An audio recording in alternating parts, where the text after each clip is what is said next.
Hello YouTube and welcome to episode 8 of my Revolutionary Girl Utena reaction series, back here again today for some more Revolutionary Girl Utena, and very excited to be doing so. Last week we saw 2 episodes, one that was a little bit on the lighter side, involving a Suwabuki and a Nanami. I thought that episode was quite enjoyable, but I think the star of the show was episode 7 for sure, the introduction to Juri as a character and seeing what she's all about. And that is what most of the YouTube comments here are talking about as well. So, there is a few of these. Like, there's a bit here, right? So, what I'm going to try to do in, I guess, the interest of everybody's time and my time and content is I'm going to give these comments a once over read, and then I'm going to individually respond to the whole body of the comment in one go, as opposed to reading anything aloud or anything like that. Unless they would specifically benefit from being read aloud or anything, because I think there's one that's like that. But anyway, I digress. Just, yeah, a lot of people had a lot to say about episode 7 in particular. And I wanted to do like a Google Doc summary like I did last week, just like summarizing points and giving my own thoughts and stuff. It's very broad. There's a lot of different directions people take it, and I think each of those is worthy of their own discussion. So we're going to give it a go here with the first comment from Sissoko. Yuri is the best. Sorry, I stuttered. I meant Juri. Yeah. Is this a reason why she's named that as well? Are they being cute? Is that intentional, or is that like a fandom thing? Because either way, it's funny, and it's something that I kind of picked up on as well, but I didn't really want to say it. So I'm happy that others did. Also find it funny how I said I'm not going to read comments aloud and then read that comment aloud. Anyway, I digress. We're going to not do that for this one. So End of Valentine's comment starts here talking about Suwabuki and how there's kind of some reflections between Suwabuki and Utena both being saved and inspired by a prince, right? Maybe even both being Torga, right? Because there's still that whole thing about Utena maybe thinking that Torga might be the prince, even though I'm pretty sure that he's not. Yeah, because again, Torga jumped in the way, saved Nanami from the bull from memory, and then inspired Suwabuki to go on his own little journey of being a big brother prince, or whatever that means, right? Again, more of a comedic episode, but I like the reflections between the characters here. A lot of characters in Revolutionary Girl Utena are trying to grasp onto something that they think is lost, or is trying to regain something, right? Now, End of Valentine got in first here, so the rest of the people that say that the zoo part of the shadow play in episode 7, it's about sour grapes. One of the girls is sick or something, I believe. Yeah, she got sick, and then the other one went to the zoo, and then the one that's sick has sour grapes and says like, oh well, the zoo's shit and they mistreat the animals and it's probably going to be hot and all this other bullshit, right? And it's meant to show like, oh yeah, Juri has sour grapes about all her Juri stuff as well, right? Sour grapes about Utena versus herself, which I kind of grasped onto that point independently of the skit, but it's nice that it's represented in there somewhere as well. And again, saying like, oh yeah, that shit, I hate that, blah, blah, blah, blah, and actually really wanting a miracle to happen anyway, Judy to a T for sure. Definitely reflecting the zoo part there. Now, this next paragraph here is a pretty interesting conversation as well. Kind of the feminine dress that she's wearing, but she's wearing it in her own time, right? So it isn't a facade that she's putting on. Maybe this is more like the real her, or maybe not, or maybe it's a mix of both. Or I just think, yeah, it's interesting, right? She has this reputation around school being outwardly cold and all these different things, but that's just to protect her vulnerabilities, right? It's also why she has that defense mechanism when Archie tries to show her even the slightest bit of affection, right? It's like, no, I don't want to be vulnerable. I'm going to put up this barrier. Pretty complex character. I like that, even though we don't approve of slapping the Rose Bride, which everybody seems to be doing. And then there's multiple perspectives here. End of Valentine here goes with Judy may just want to give up. That may be ultimately what she's wanting to do. Gain this ultimate power in order to forget about this love. Or other people go in the direction of, hey, I want to gain this power to have the courage to confess. Or I want to gain this power to have the courage to make the girl like me, make her like girls, or whatever. We're gonna see. It's all up to interpretation. She's still as I said last week, she's got a lot of development to go for sure. Obviously, reluctant to accept that miracle at the end as well, because if these miracles continue to happen to Utena, somebody who she's clearly envious of, why can't they happen to me? It just makes her feel worse and worse and worse. Yeah, interesting character for sure. Moving on here, I believe this comment is by Sergey. I did the Google Translate thing, and I think that's correct. Starting off here, praising the comedic sides of the show. I think animals just hate Nanami. I think that's the thing we're going to have to go with. But more and more praise for Juri in episode 7 here for sure. Speaking again here, this closed reserve person just bottling things up, closing themselves off, and then explodes. And with that scene in Utena by the water, right? Like, yeah, that's not healthy. She should progress from this, I think. This came up a lot as well, people being surprised about how quickly I picked up that Juri was, that way inclined. She liked girls. For me, Utena is just a show that screams that kind of stuff. It's hard not to think about it while watching the show, I feel.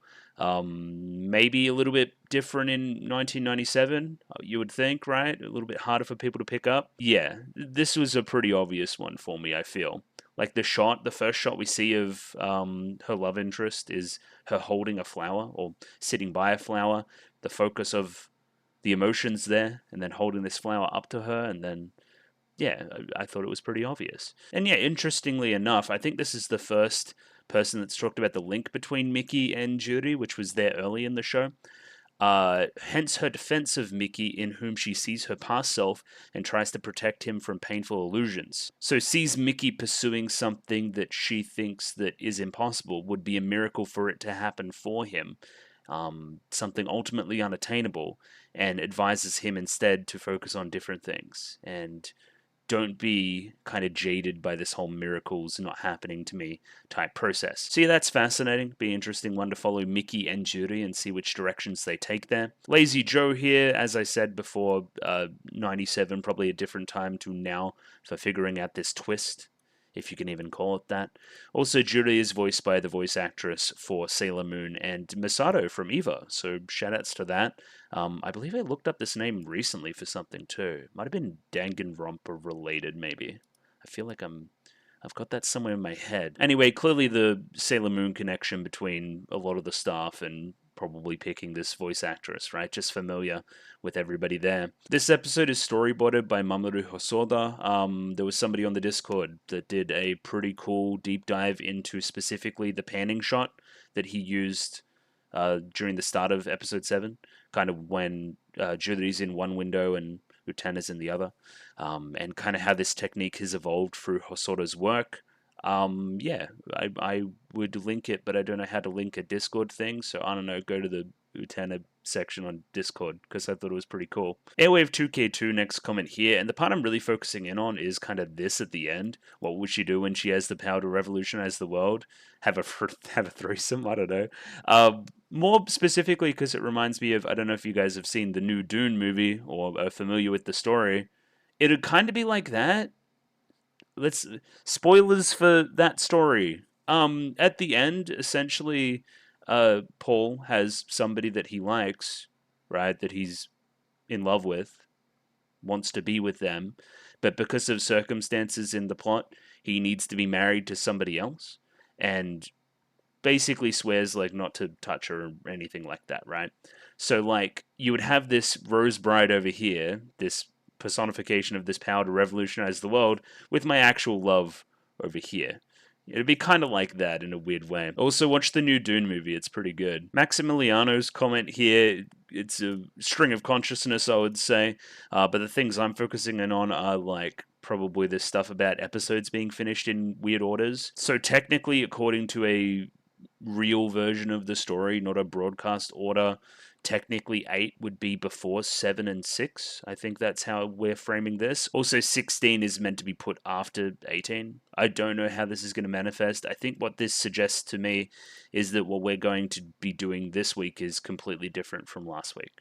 Pretty much that. Also, this stuff about inconsistency and character design, I'm keeping an eye on it. I know what you're talking about. We'll talk about it. And yeah, apparently the teachers were meeting up for not lunch, not talking about something over lunch, but potentially something else.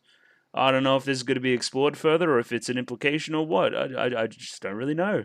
I didn't pick up that vibe at all. And yeah, I love it when people can summarize basically what I meant last week in as many words because I'm really bad at it. Jury's theme in the song lyrics, right? It's about binaries. It's about one or the other, right? And how she sits in the middle and doesn't feel belonged and stuff.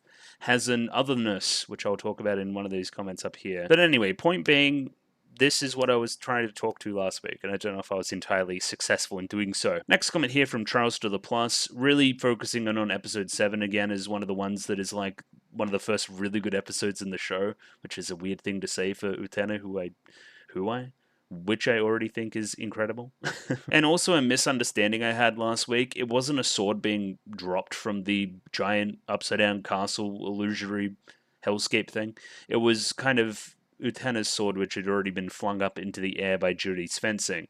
So it's a little bit more believable than an outright miracle. It's still within the realm of possibility. But yeah, this is the meat of this comment, I think, right? Contrasting Judy and Mickey, right? I'll frame it like this, right? And that'll essentially talk to this point. What's more interesting? A character that is wrong, or a character that knows they're wrong but does it anyway? It's always the latter. And that's what's happening with Juri compared to Mickey, I think, right? Who Juri knows this is not the right thing to do according to everything else, but she can't help herself. Where Mickey, I don't think he's quite there yet. He's still very green, still very young. Then we have a few time codes here from the Jackalope. Basically, this one's just me like catching on that it's a lesbian twist to it. Where other people don't really do that. And this was the comment I was talking about before with the otherness. Yes. So specifically, I put a comment out there last week, right? I'm like, hey, queer viewers and anywhere else on that LGBTQI plus spectrum, right? Please talk to me about your experience. Talk to me about how this may reflect your experience, because I don't have that frame of reference. Jackalope here is taking it in a different direction. The way that Ikuhara writes gayness isn't explicitly for gays, if that makes any sense. It's more universally relatable to an otherness, right? So take Judy for example, right? She's a top athlete. She's really good at fencing, right? She can run the school. She basically has the teachers in her pocket, right? She's admired, she has friends, she's on the student council. She's got a lot of things going right. However, she can't help but focus on that one thing that differentiates herself from everybody else. That being that she loves, and we're saying Shiori here, I'm just going to imagine that's her name. Shiori. She loves Shiori. And even though, again, I don't have this experience of loving a Shiori, right? I can definitely relate to this, right? Not thinking I'm good enough for that specific piece of otherness that I potentially have, right? When everything else, so much of myself is the same as everybody else, right? I can't help but focus on that one difference. And I think that's what we're getting at here, and that's why I can still kind of relate to what Jury's going through, even if not the specific emotions that are there, if you know what I mean. And we continue here a little bit into, individual versus the institution.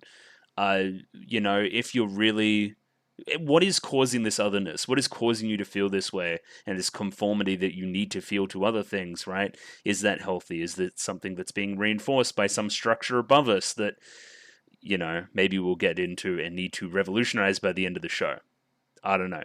Seems to be thematically relevant to what we're talking about anyway. But yeah, thank you for the comment. I thought that was quite insightful. So yeah, cool. Victoria's comment here goes a little bit more into the zoo stuff as well that I've been through. And was happy that I picked up on a lot of the metaphorical stuff from that segment without actually understanding it, which is funny. And yeah, I think I'm going to be a lifelong member of this club. Can't stop yapping about Juri Arisugawa, if I could say her name correctly. Nakanai JP, next comment here, likes to ask the question of what each character would do if they attained this power to revolutionize the world, and says that maybe Juri would, give herself the courage to confess. Kind of what I implied before. Like this contradiction at the heart of Judy's character, willfully denying the existence of miracles, but hating herself from giving up from the very start. She didn't even roll the dice. She hasn't confessed her feelings and, made them aware to the people around her. I don't know, potentially something might happen there. We'll see. I'm sure the show will address it. Sinister T, next comment here, really focusing in on the Jewel songs. This one called Angelic Creation, i.e. The Light, or i.e. Light. And it comes from a stage production in 95. Darwin, time is set dressing for fantasies and hypotheses, which seems very, very out there, and comes with this, I guess, piece of advice. So, we're going to combine that Japanese is a hard language to translate to English. You know, it's not easily translatable. Plus, theater, poetry, music are hard to translate to a text form. It's very nebulous. That's what we're trying to say, right? It's hard to find translations that people like. Don't get bogged down on just one or two different words and what they may mean in context. Just try to get an overall feel, right? And I think I'm a little bit, too focused in and hyper focusing on one word sometimes when I just need to take the song as a whole, right? I think reading the lyrics one line at a time instead of all at the same time is probably doing that as well.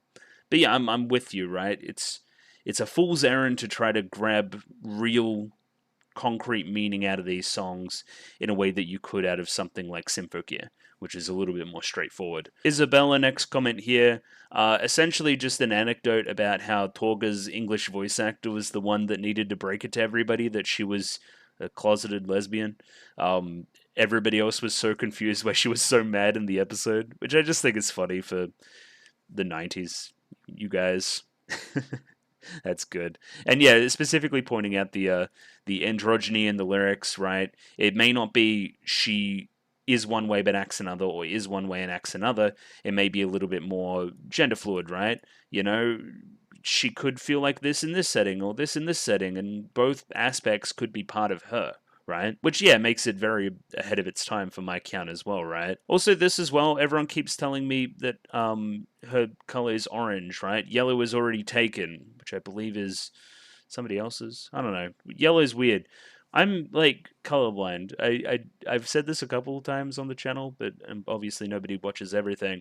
It's not like debilitating or anything, but you put like I can't do any of them colorblind thingos. The images where you're meant to see like a number or something, and if you put like a blue and a purple in front of me, I'm like, what the? They look very similar. You put a yellow and an orange in front of me, they look very similar. It's red-green colorblind. I can't see the red pigments as well in those colors. So if I do make a mistake like that, like in Frieren recently, I said an elf had green hair when she had yellow hair. That's just me. It's me fucking up. It's me being blind. It's fine. Iska, next comment here, kind of bringing up these lyrics in the song. Lucifer meaning Lightbringer, also known as Morningstar or Venus, the king of hell, and the goddess of love all in one point of light, depending on who you ask. So yeah, specifically attaching itself to some of Julie's character there, which is interesting. Take that in the directions you want to. And this comment here is probably the best explanation for why Jury's so mad. Jury, okay, so give up on Purple Girl liking me back and also wishing someone I like would like me back in general because I'm in high school and in 97, and the idea of two girls reciprocating romantic feelings for each other feels tantamount to a miracle. I can absolutely logic myself out of wishing for something that might not happen. Utena, hi, I'm engaged to a girl and physically fought to make that happen. Now I'm verbally fighting to dress in a way that could be read as butch or flagging my attraction to girls. Julie, I'm going to ask you questions about this, but in a totally neutral, no hope having kind of way. Utena, haha, I don't really get what you're saying, but I'm glad we seem to have a lot in common and that you seem really cool. I'm going to remind myself of all the stuff Purple Girl said and how I turned out now. Coincidentally. Utena, hi Judy, you look like a supermodel. I bet every girl in school would think you're super hot right now. Judy, so how come you dress in a way that could be considered lesbian coded? Oh, because I'm in love with a boy. Yeah, I'm engaged to a girl and dress like a butch for heterosexual reasons. Even wear this piece of jewelry as a reminder of my lost love. And then Jury's got a locket as well. Okay, I'm going to lean in like I'm going to kiss you, and if you don't reciprocate, I'm going to beat the shit out of you. And then yeah, from there we go off on a bit of a tangent. But I'm all about this. This is why Jury's so mad. Like Utena literally has everything that she wants and is kind of not even aware of all the backstory and baggage that she has, so it just comes across as really condescending and stuff, even though Utena doesn't want it to be perceived that way. This kind of idealism that she has versus the cynicism of Juri, right? Just everything that I want is you, but I'm not you. And that sucks. And that's the end of the comments as well. And they were quite expansive. If I can find the right button, that seems right. There we go. So this week we're doing something completely different. So forget all that Judy stuff. That'll be extra stuff down the line. I'd imagine it's going to have to do with. I haven't done anything with Torga in a while. I feel like he might be involved here. I can't even forget what I saw from the preview last week. I've successfully yapped for like a half hour now, so that's way too long. I didn't do what I wanted at all. But episode 7's interesting enough that I think that it was worth it regardless, just to get the feelings out there. So yeah, I'm going to bring up episode 8 now, just some chill stuff. So if you like the video, consider liking the video. If you like the video and you want to see more, consider subscribing to the channel, if I can speak. Comment below anything you thought about the episode, anything I could do to improve my presentation. Comment below. I'm doing follow for follow on Twitter, so follow me on Twitter if you'd like me to follow you back. And the Discord. Join Discord, love Discord, Discord, Discord, Discord. And yes, jumping into episode 8 of Revolutionary Girl Utena right now. Rightio, I have episode 8 of Revolutionary Girl Utena up there ready to go. Let me get a time code, 23 minutes and 27 seconds, so sync up accordingly with your copy. If not, there will be a picture-in-picture version in the description below, and using the some stuff file set thing, which seems to be working fine, so we're going to keep it. But yeah, just going to give it a 3, 2, 1 and jump right in. Radio? 3, 2, 1, go. And I am recording, which is always good. Also love to be papas.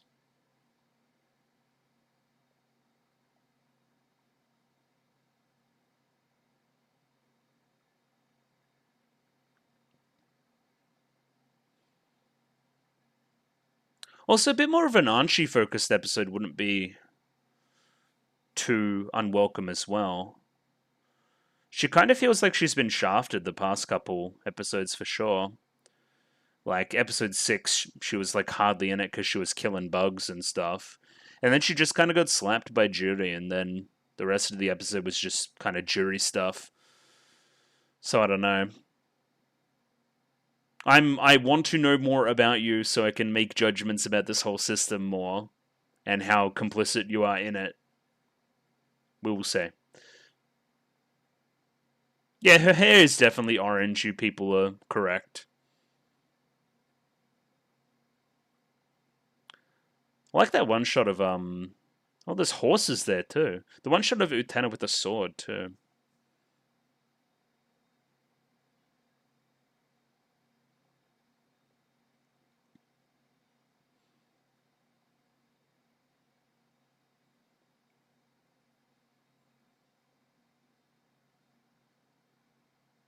Mm-hmm.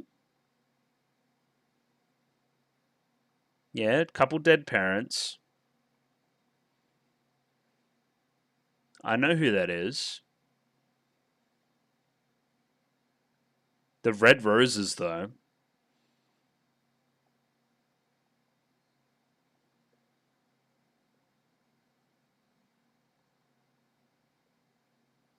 I love to be enveloped in a scent of roses.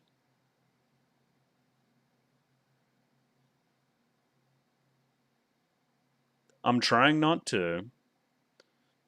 Seeing more and more people's kind of flashbacks being this kind of silhouette style as well just makes it feel like that's everybody's kind of backstory style, which I think is good too. Engagey ring?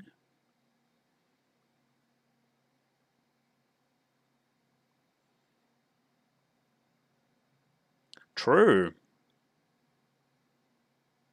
Also, the voices are kind of like the Shadow Twins. Curry on tripping? What the fuck are you talking about?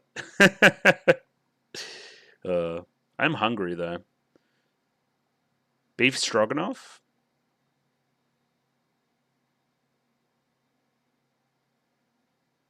Nanami's putting together some kind of devious plan?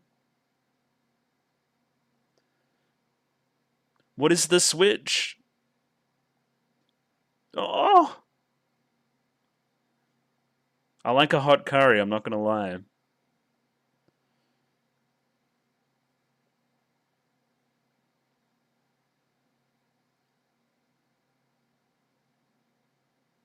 What are you talking about?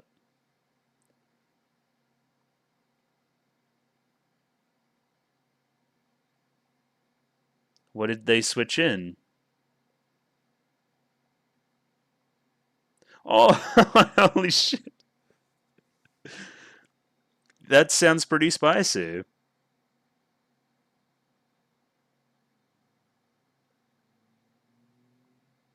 She's a domestic terrorist? I wouldn't put it past her. Nanami the scoundrel.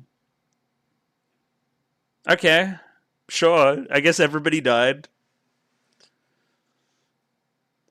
The eggshell will not break without extra spicy curry.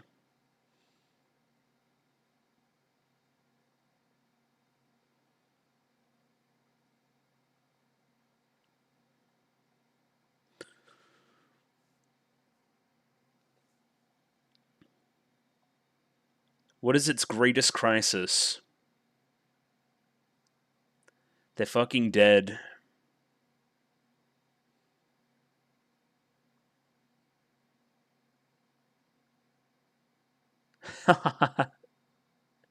How?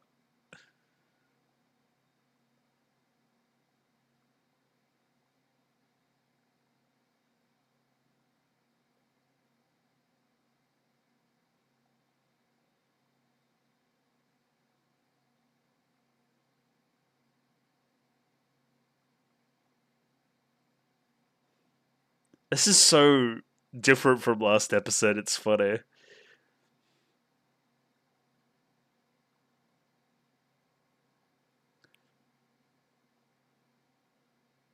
That's good. They didn't die.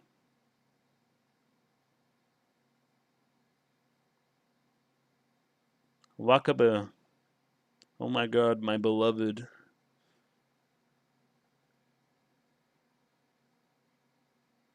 Nah, she's still not alright. Shosha smells like curry. uh,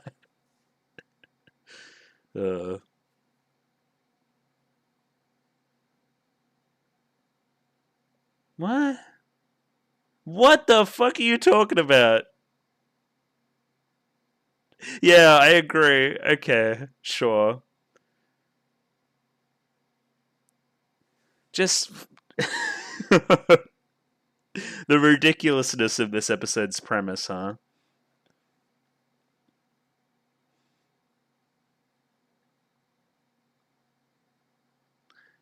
Stopwatch jump scare. Now we'll slap you back. The triple slap.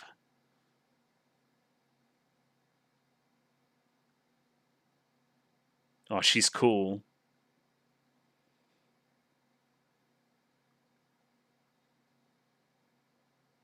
Does nobody hear the voices?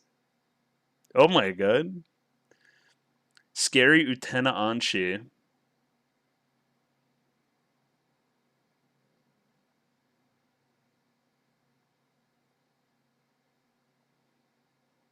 Oh, she's cool. And it's like the first episode again. Yeah, great.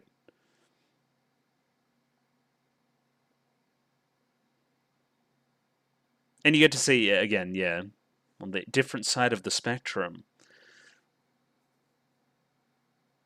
Yeah, something weird's going on, chat room. I don't know how to explain it. The curry is responsible? Yeah, that's the premise, yeah.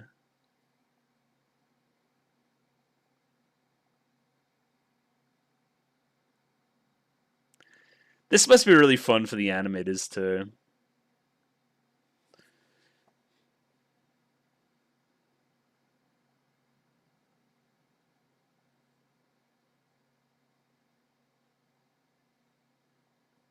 $900 billion fold.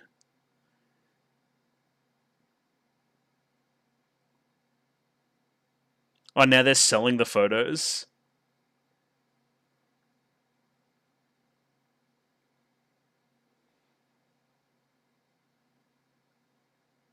Wow. Oh no, my boy.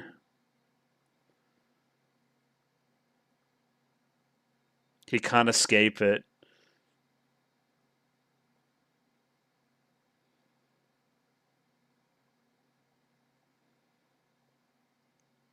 What does this mean for the Rose Bride and all that stuff?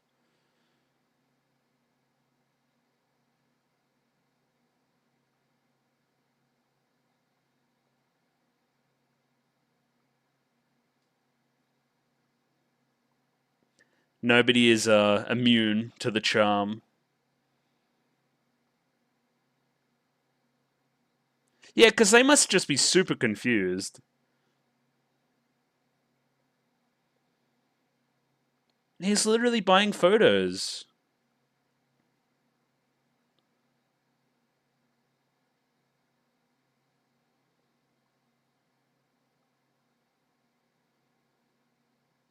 And now, yeah, that's a problem now. Big old forehead.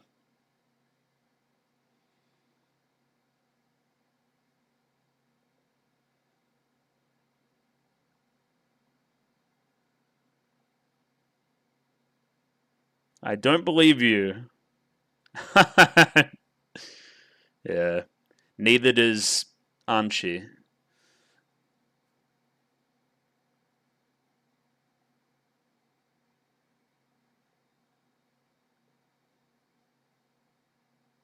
Let's make another mysterious spice mix and get them to change back.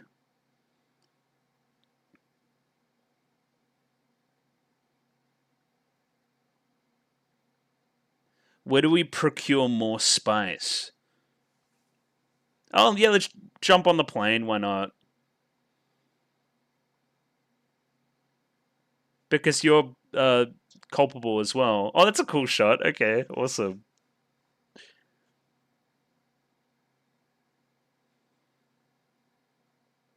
Sure. This probably won't translate well, but let's give it a try.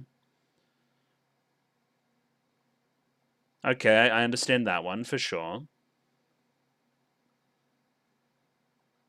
Yeah, just desserts. I understand that.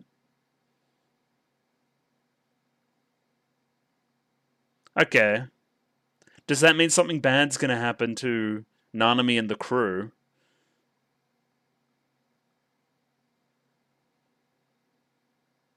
Yeah, it seems like we're going with the naming convention of whichever personality it is versus the body.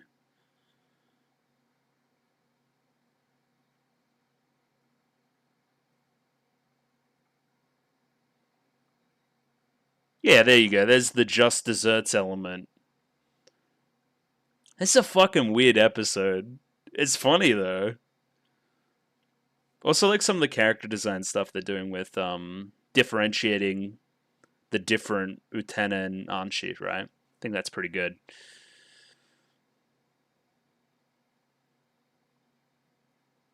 Well, yeah, for a lot of reasons. Yeah, that.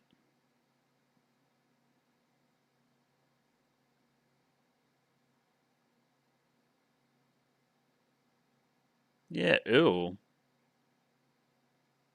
Can he not tell the difference? That's kind of funny.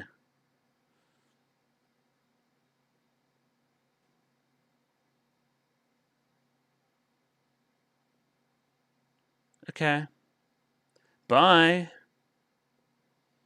Okay, I thought that was the Sionji scene.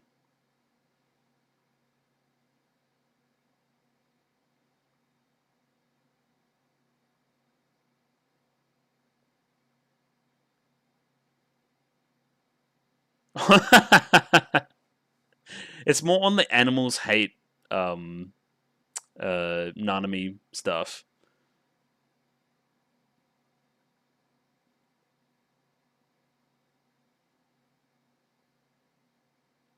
I think it's probably more wholesome than we think.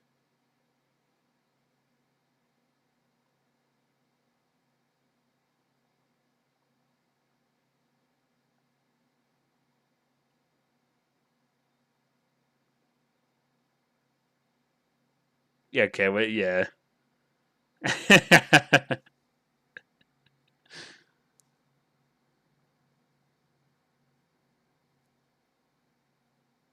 Damn. Some kind of furtive diary?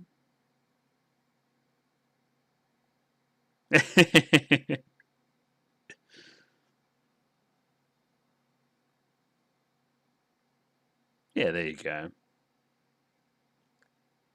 Yeah, I've written my entry, so now we're exchanging it again. Okay, now we're fucking climbing the mountains. Why?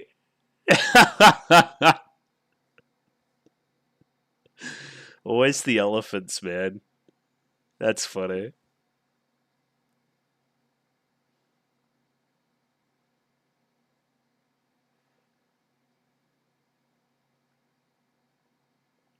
Okay. Is Sanji actually cool? Well, cool's a strong word. Does he have more depth than none? Yeah.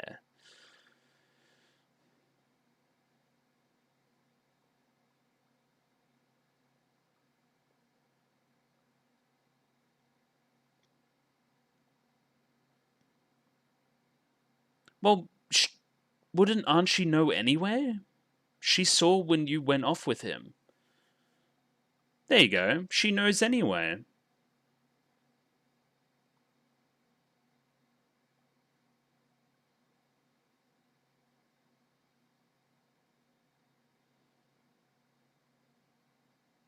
Hmm. Not always what somebody is outwardly perceived at is who they are. Yeah, I would find it an exchange. No, what's the word? Invasion of privacy. That's the word. Also, didn't just throw it away.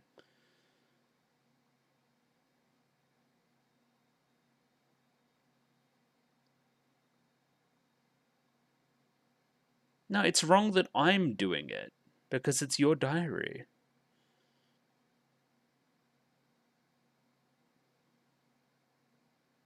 A little bit.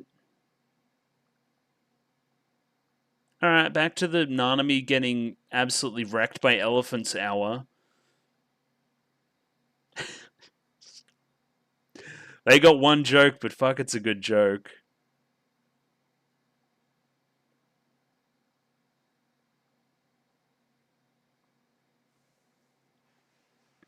Okay.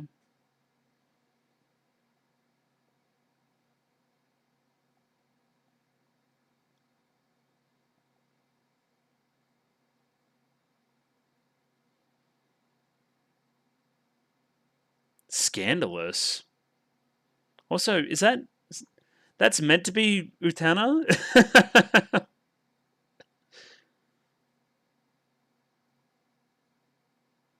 Alright, now revenge. Alright, how are the elephants gonna get them on the water? It's an elephant surfing tsunami. Sure. They have one joke. One. It's fucking really good.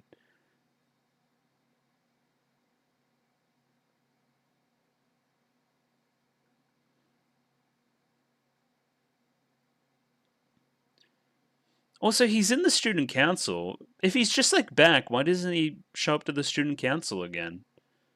Am I missing something there, maybe?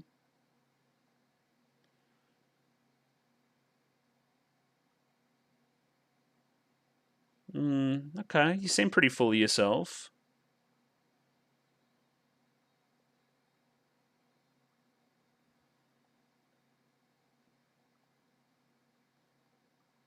It doesn't even sound like either character now. But Pink Rose.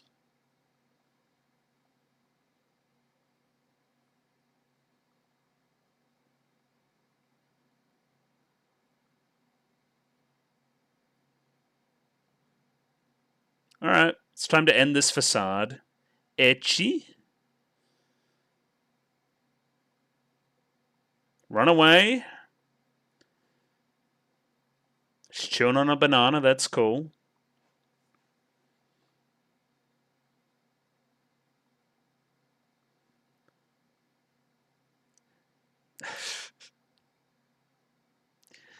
She got that white girl tan. Um, why is it a lamp? Is it? It's got curry in it.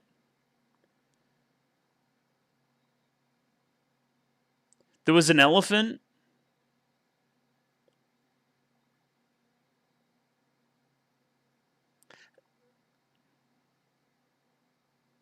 Okay, guess we're stuck this way.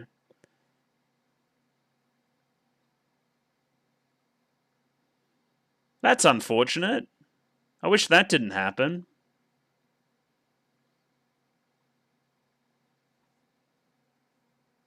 Not really. It's impacting worse on Utena and Anchi.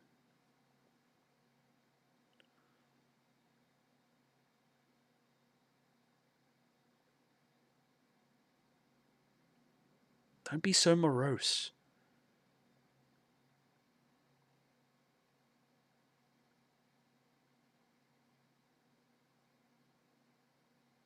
Looks good though.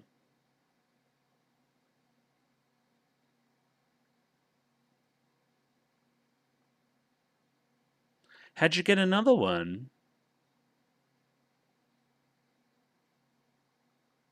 Oh, funny. So the whole time it was just Anshi's curry. Gotcha. Well, everybody have a bite. It'll lead to a comedic scene, I'm sure. Let me in.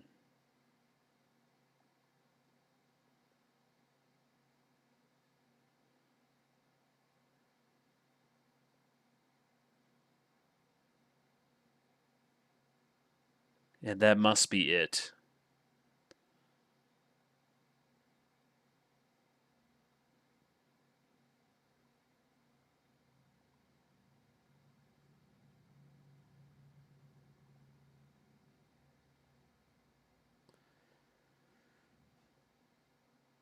Okay, I thought that might happen. Yeah, okay, sure. All right, let's see. Let's see Choo Choo Sayonji, please. So apologize for clipping the mic.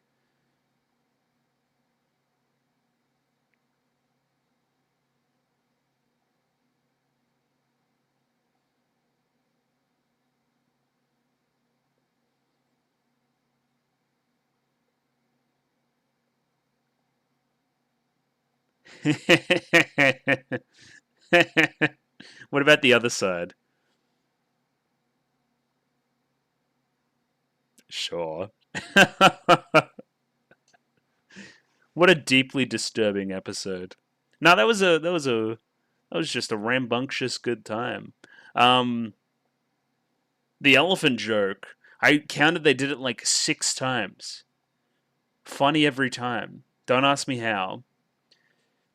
Yeah, this was very sitcom plot for an episode, but I don't care because the characters are good. It's kind of like that. Also, its unexpected nature did a lot for the enjoyment, for sure. Led us to learn a little bit more about Sanji, which was nice too. It had Nanami in it, so it was a pretty good episode. The art style was a bit weird this episode. There was a little bit of, I don't know if it was budget stuff. Again, this episode got delayed, right? Weird one. But I do like some of the stuff, like costuming wise and face drawing wise for the two of them. Just thought that was pretty good. Did it really further the plot at all? No. Was it fun? Yes. And that's about where we're standing on the episode, I think. Should be a relatively short second segment, too. How about next week? Him and Mia's being spirited away? Alright, more Sionji stuff. Is he still a monkey? Or a friend, or whatever Choo Choo is? Alright, seems a little bit more substantial either way. Sure, we'll stop it there though. Well, might as well just keep it, why not? She's in a coffin or something? Yeah, seems way more important. Gotcha. Yeah, that was a great time. Time for a little bit of analysis on episode 8 though. I don't know what I'm going to say, but I'm going to say something. It's going to be awesome. So, episode 8 in the bag, also known as the curry episode, also known as the episode where elephants continuously attack Nanami for 20 minutes or so. I liked it. I loved it, actually. Again, pacing stuff. We don't want 2 heavy episodes in a row. Seems like we're going light, heavy, just good pacing. It's good, right? Let's gain some investment in the characters by watching them in a ridiculous situation try to navigate something that's, again, ridiculous. But using their characters, using their particular kind of, quirks and stuff. It's cool. That's what good character writing is. Hey, modern shonen anything. How about some of this, please? Any of this? So much so it's just constant just churning of serious thing. There's just never any levity to any of it. It's kind of insane. But anyway, ranting aside, I've written one point here, which I think is the most important thing to take forward. Is Saionji more sympathetic than absolutely, completely not at all? Yes. He has the cute exchange diary thing. What the preview is kind of talking about maybe is something to do with Torga as well, we'll say. Yeah, and he's going to be in the show more than not at all. I initially thought he was fodder. He was some chump that wasn't nearly as interesting as the rest of the characters, which that still rings true. But I thought that he was going to be gone. I thought there was no room for any redemption or anything else to do with the character there. I'm wrong. He will continue to be in the show, Mr. Green Boy, Mr. Angry Green Man. And he has a cute diary, but also seems to be... The stuff with Archie seems to be pretty one-sided. She's still reciprocating the exchange diary, though, so I don't know. He does seem weird and definitely has a bone to pick with Utena. But other than that, he seems okay, which is better than a scumbag, which I thought he was. Either way, on with the episode now, and I also forgot that a good portion of the episode was also just this prologue again.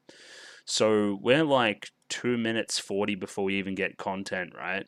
And then very quickly it just starts to spiral out of control. We see the difference that has taken place, and then we send Nanami on her worldly trip, let's say, if I can get any kind of segment of it here. Yeah, she's on a mountain there or something. Yeah, a good portion of this episode isn't much. But again, I've got kind of this structure where I do 2, then 1, then 2, then 1. It's a 1 week, and it's fallen on an episode that is a little bit more slice of life here.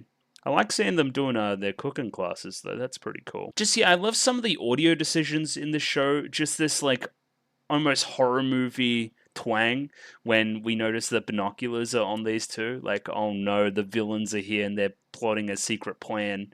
Almost very comic booky as well. And yeah, I guess I should do the exposition thing. Nanami and her cronies are looking at Utena and Archie, and they're going to sabotage them by making their curry super spicy, right? Now, let's talk about, I guess, the elephant in the room this episode. Pardon the pun. Your character designed to look like you're Southern Asian, right? Indian. Any other area around that place. You got a bindi, I think they're called. And you make like a super spicy curry that changes people's personalities. It's so spicy to the point where it causes irreparable damage to the brains of these 2 individuals. Is that a little bit stereotypical? I don't know. Can an actual Indian person or Southern Asian person talk to that a little bit more? Maybe. Maybe. I don't know, I just think it's more funny than anything else, so we're not gonna harp on it too much. It was definitely in the back of my mind during the episode, though. Yeah, we're gonna give them the... Let me get a name on this sucker, on this curry. So they thought they switched it with the 100-fold curry, an Indian specialty hot enough to make you breathe fire.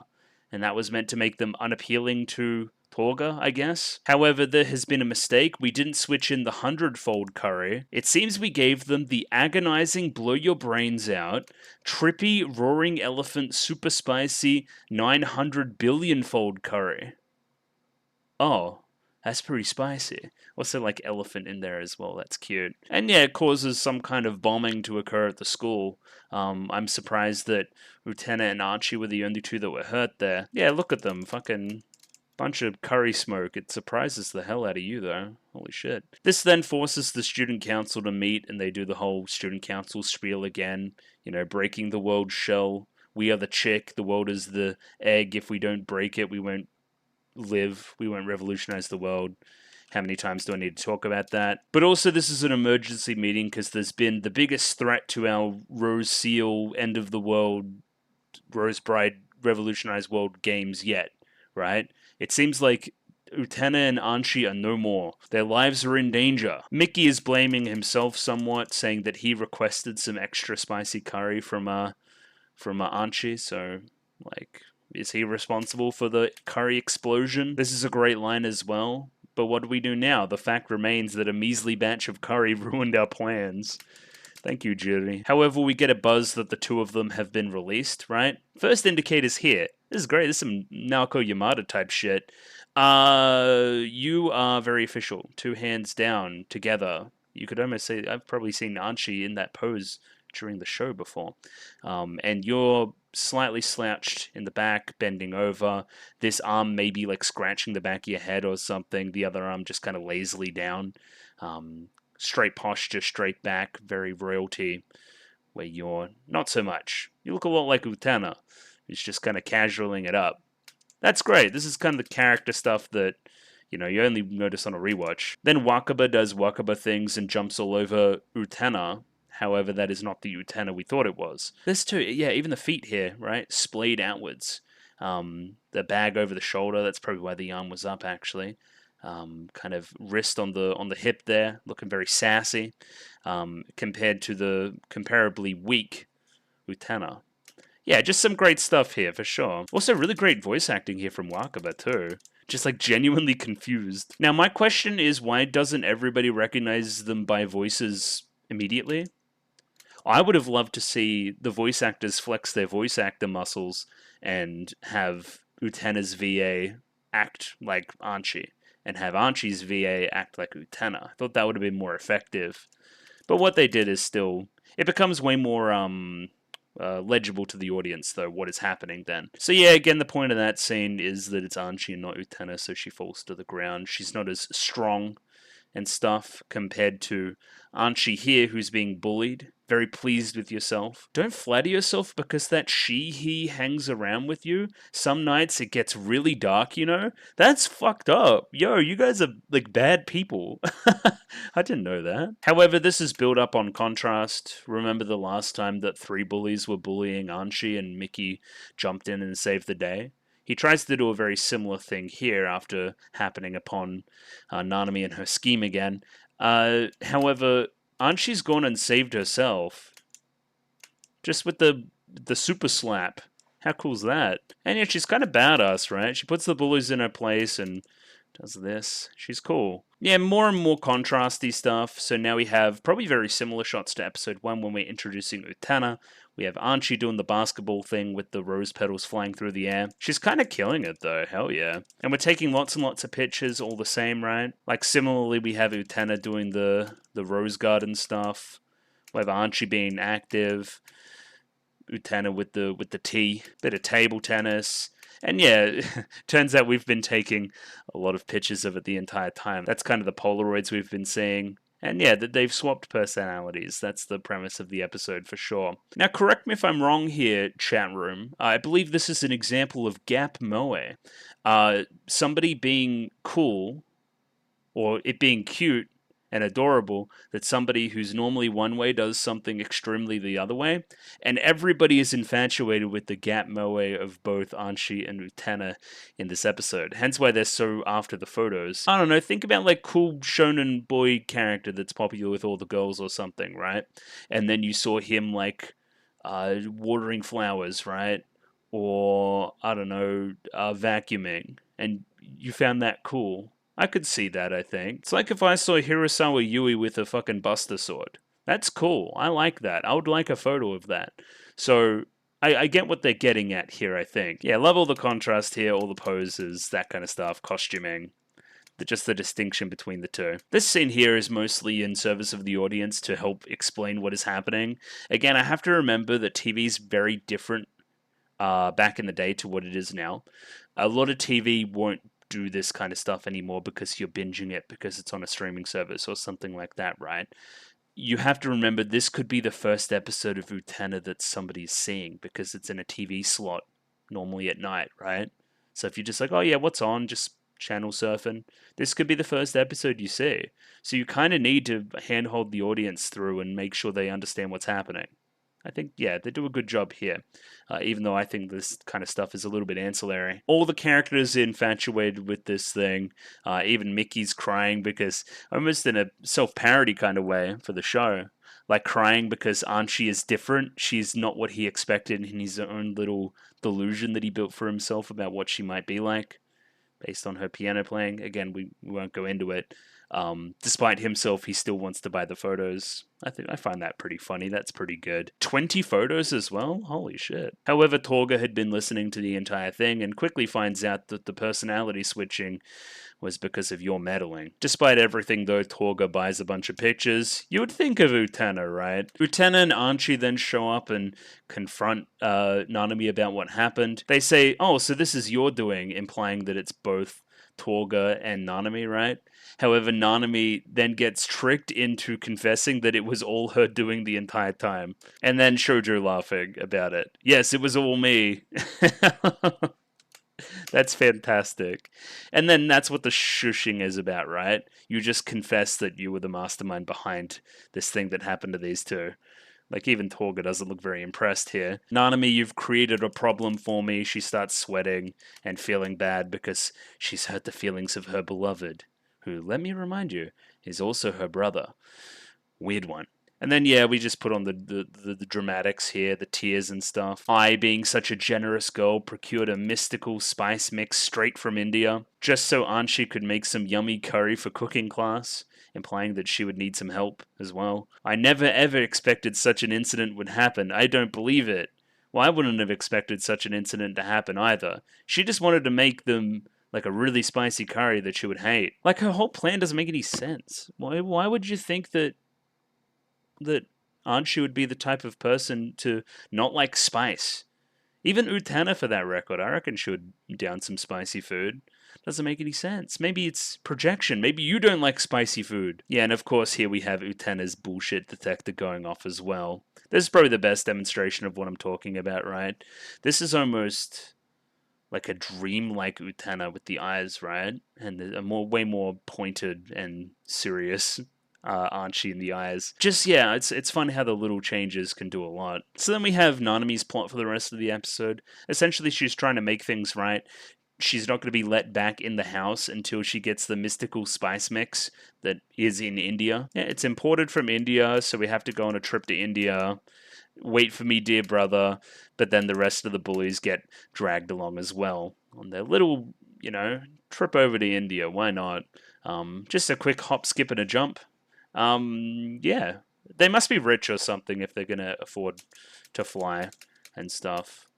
I don't know. Why are you on the runway? Anyway, forget the logistics of it all. They're going to India and they're gonna get attacked by elephants like 6 times, so look forward to that. First we have my good friends, the Shadow Twins, to explain things. Love and Youth, a course on idioms. Today's phrase is Inga Oho?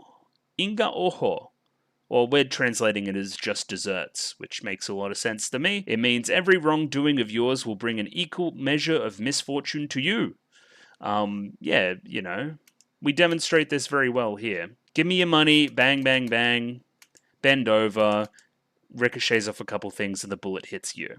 It's karmic justice. And the reason we bring it up is because karmic justice is going to befall Nanami.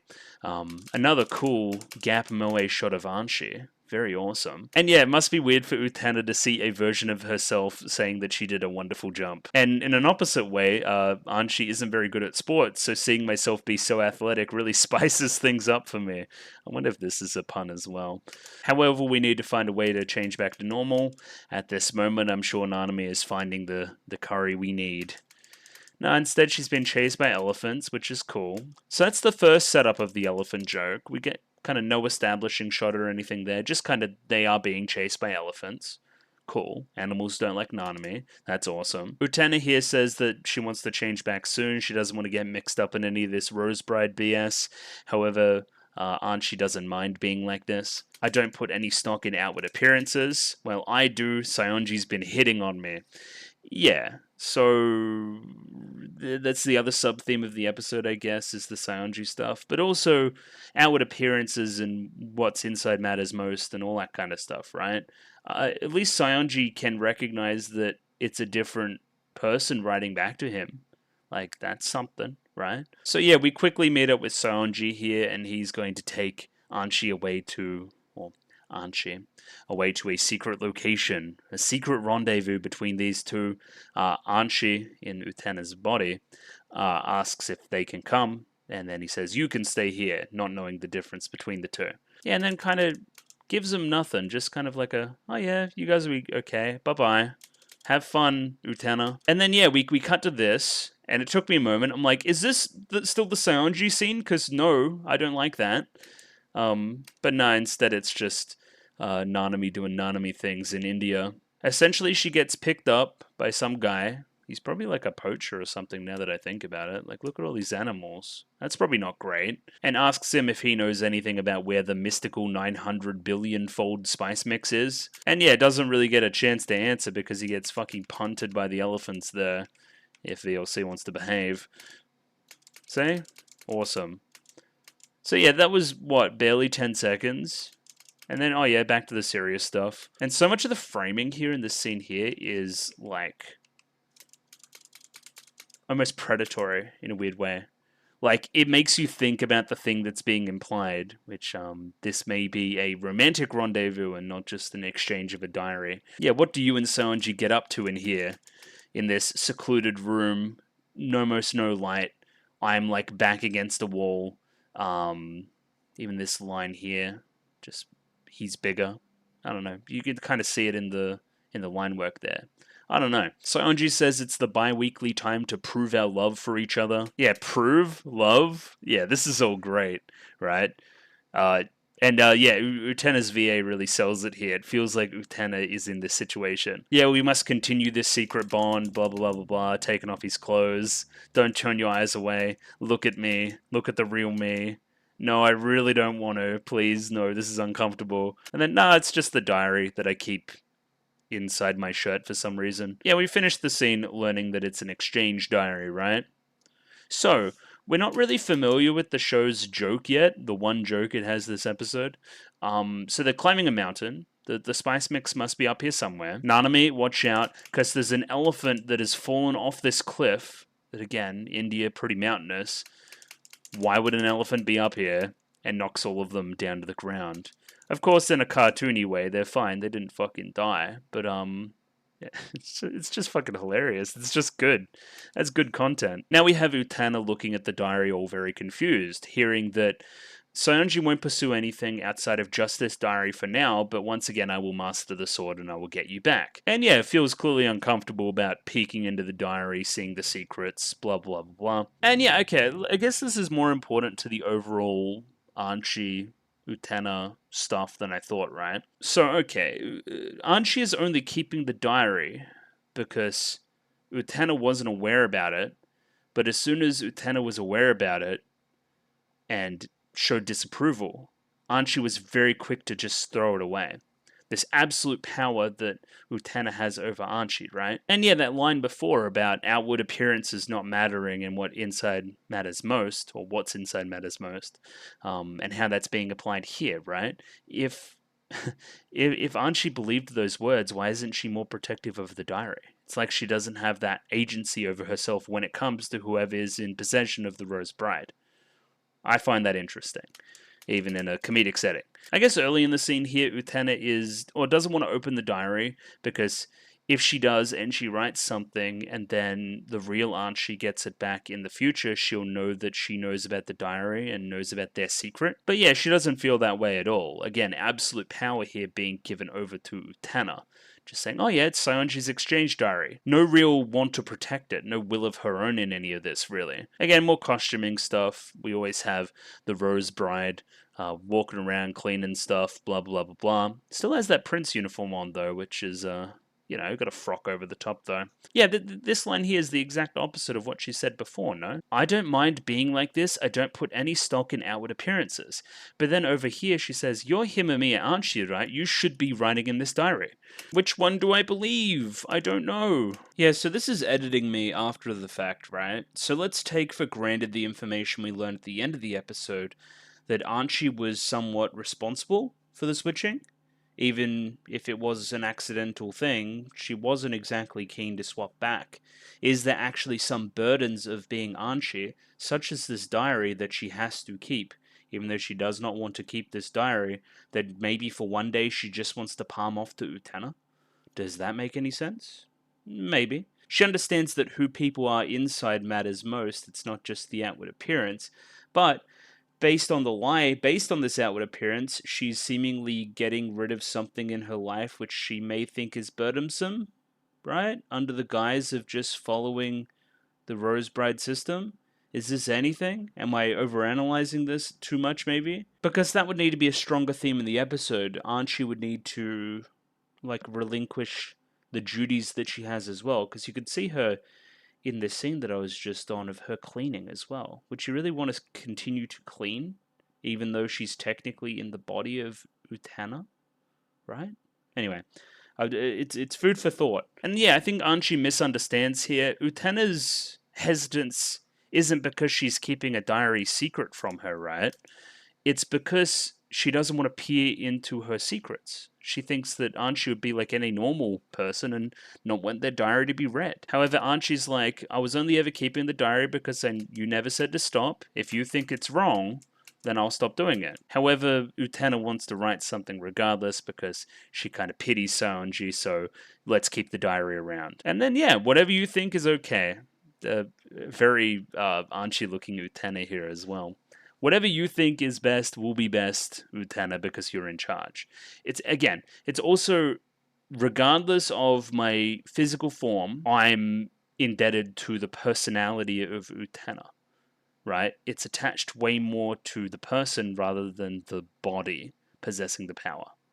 Does that make any sense to anybody, right? Because otherwise you would be the master and Utena would be the Rose Bride. It's attached to whoever you are internally as opposed to externally. Now, getting away from all that heady stuff, let's just have, you know, Nanami hit by a fucking elephant again, because that's pretty funny. So after Archie's fallen asleep, we have Utena in a cute little hat here as well, starting to read the diary and get a gist of what normally happens here. And yeah, it's pretty romantic and pretty serious. I've longed and dreamed about you and blah blah blah blah. He's even got little drawings in here too. To my beloved Archie, I'm sorry for how long you've had to wait. I'm satisfied with this diary for now, but you can count on me to overthrow that impudent, ugly she-he Tenjo and prove that I can take you back. And yeah, he's drawing a little fantasy here for sure. She's also balding, which is no good. And of course, Utena being Utena sees this and now wants to get revenge. This one here is the most ridiculous of them all because they're in the ocean, right? Still looking for this spice mix. And of course, we know the joke by now. Elephants are going to show up. It doesn't matter how ridiculous. So why not? Let's have them surfing on a fucking giant wave. They just hate Nanami that much. That's just good gear. I'm sorry. Now we have Saonji all pumped up, ready to read the diary again, ready to get the next entry. It's rare for him to show his face in the rose garden, says Torga. The Rose Bride shall return to me soon. Archie will. No one can tear our love apart. And then, yeah, we have a clearly faking it Utena running in. Saonji senpai, I've been waiting. I simply couldn't stop until all my thoughts were laid bare. And now something I noticed as well, pink rose, right? This is Utena being the most Utena possible, right? Giving into who she is deep down inside, represented by the pink rose. Yeah. Yeah.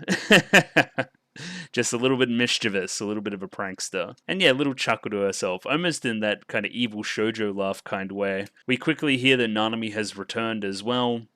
And this is what's written in the diary. Big red marker just says, Perv. After some frankly exhaustive searching, this says Iroboke, I think? Iroboke. Sure. We did it. We got there. Yeah, clearly Utena unhappy with the image there. I don't know how perv really applies there. Kinda, I guess. And yeah, cute little establishing shot here, just of Choo-Choo with the banana peel, because it will become important very soon. So Nanami is back from backpacking through India, and she's gotten a little bit of a tan as well, which is funny. We've done it, we found the mystic spice mix, finally we can return to normal. However, Choo-Choo quickly throws banana. So, okay, this all happens so quickly. She's jumping through the air, going to give the fucking lamp full of spice to Torga there, right? Elephant blows its nose, and she slips on banana peel, and the curry goes everywhere. Like, here we go, once again. Throw banana peel, slip, fall, smash thing, elephant blows its nose, and the spice goes all the way away. What the hell? That's crazy. The pacing there is really fun for the joke, too. That's good stuff. Apparently, the spice won't reappear for 200 years. We're left with this agonizing scene. And, yeah, that's a textbook example of just desserts. Inga oho. Sure. However, it becomes clear very quickly what actually happened, right? Please cheer up from some of my special curry. We're going to have curry because we lost the curry. I guess we had the stuff to make the curry anyway. And then here's the resolution. We have two of the bullies running in. Excuse our intrusion.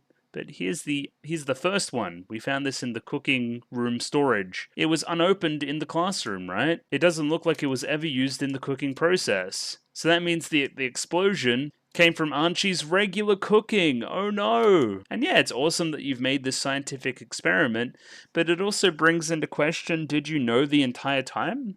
That I hadn't considered up to now? Did you just think it was fun to be in Utena's body for a bit? That's kind of funny. Okay. Maybe she just knew the entire time. However, now we get the conclusion to the Saionji stuff, I guess, right? Like, starts reading the diary, obviously notices the big entry that calls him a pervert, says, "This isn't like you, you've been corrupted by that crude wretch, Tenjo Utena. More than you will know." That was written by Utena. I'll pretend I never read it, so just make sure that you rewrite it, right? First, though, tell me how you like this curry. It's a new invention. Even though Utena's making it for him. Oh yeah, might as well try it. So he tries some. Choo-Choo tries some. That curry, oh no. It's a new invention that blows up and changes people's personalities. And then, yeah, we're left with our comedic epilogue to our very comedic episode, where we're kind of explaining what happened to Wakaba, these two back to normal, back in their regular bodies, stopped being Freaky Friday'd for a second. No more curry for me, I say. By the way, what's with him? Choo-Choo, he's training to become a kendo master, and grew some green hair to go with it, because why not? And yeah, Saionji's VA says, "Chew," and he's climbing on trees, eating bananas, off in some jungle somewhere, very similar to the rest of the jungle settings we've had through the rest of the episode. And yeah, that brings us to there. I think we're getting more Saionji next week, but it seems to be in a little bit more of a serious way. Also, Archie in a coffin, which is also a bit weird. But yeah, that's this week's episode. I had a fucking blast. I thought it was great. Yeah, even a little bit more depth there than I thought there was, especially if you consider the entire episode maybe thinking that Archie knows what's going on, or has some inkling there. I think that's another lens to look at it through for sure. So next week I'll be doing 2, because I'll have the weekend off leading into the Monday, which I also have off, so should be ample opportunity to record that.